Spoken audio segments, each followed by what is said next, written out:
Alright guys, we're gonna check out this new server distro real quick.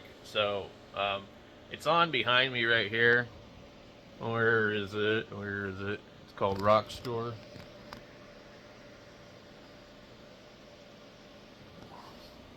Anyway, let's go flip the camera around. Okay, so we're using this, and I've spent some time messing around with this to try and get it a little bit better, where screws don't protrude. I'm not sure what's up with that. Um, This company makes these servers. I think they're still in business, and they really kind of chintzy, if you ask me. Uh, so there's a screw here, a screw here. There's no screws there. There's this funny little screw in the back. I feel like there's supposed to be some other type of screw down here. I don't see a spot for it, so that's just how they wanted it. So that's why they put that screw right here. And then these are plates that come out. This one's somehow dented. It got like kicked in. I tried to straighten it. But yeah, it got kicked in. So technically, if these weren't here, you might have where you could pull a drive out, I guess. I don't know. That makes sense to me. So I could take this and bang it out on a piece of wood. You'd have to pull all this case out of here. So this case right here is kind of like this one. And this is kind of like the bread and butter of how they like to make server cases. Like custom ones, like this one here, is very similar. Handles, rack mount.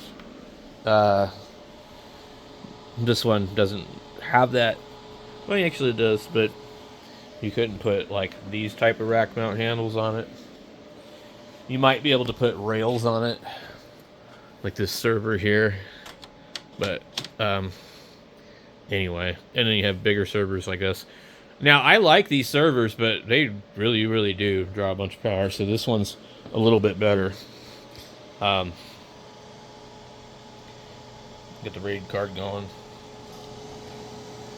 But this company is kind of probably charging a lot of money and not really doing the best job they could do. I'm not sure. I'm like, dude, like, what the hell?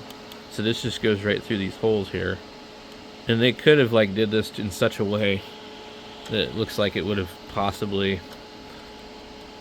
held it in place. They're super cheesy. We're just waiting for this thing to boot though. And these servers are really slow. I think the processor here is like 3.2 gigahertz. I don't know how many cores it has. What I really should do is just go ahead and just put like, oh, it doesn't want to work. Lovely. Welcome to Grub. I don't know if it's trying to boot off of this thing here. It might be.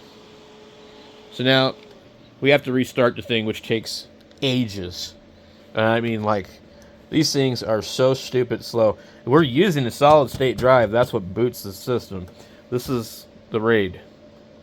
This is the RAID card. And then we have a network card here, which doesn't seem to work, because when I used it and I had it hooked to the network, it wouldn't work. I had to actually have it hooked over there to that one. I don't know if there's a problem with it or something.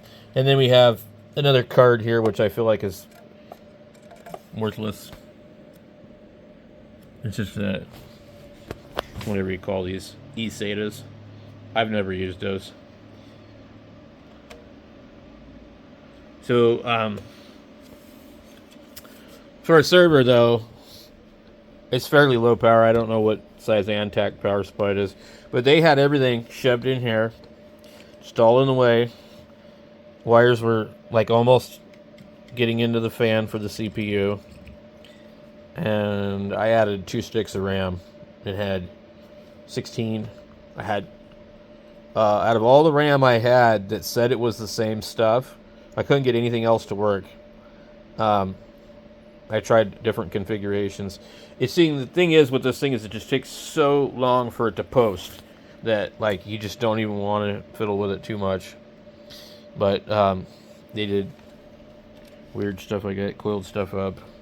So, and there's only one fan for the entire thing, which I guess is not absolutely critical because you still have a fan for the CPU, and that's why I added this fan here to this. If you saw that video, I 3D printed plastic screws because I didn't have any metal ones to attach that fan. I soldered wires and then hooked that to a Molex. So we got that, but we need a good operating system on this thing that works well, and I haven't been able to find something that I like. I've run a couple different things on it.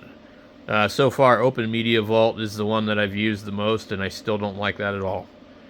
So, anyway, we're not going to be looking at this other software, I don't think, because it just looks like Open Media Vault. There it is there. And setting it up and learning something that is not apparently completely free makes no sense to me.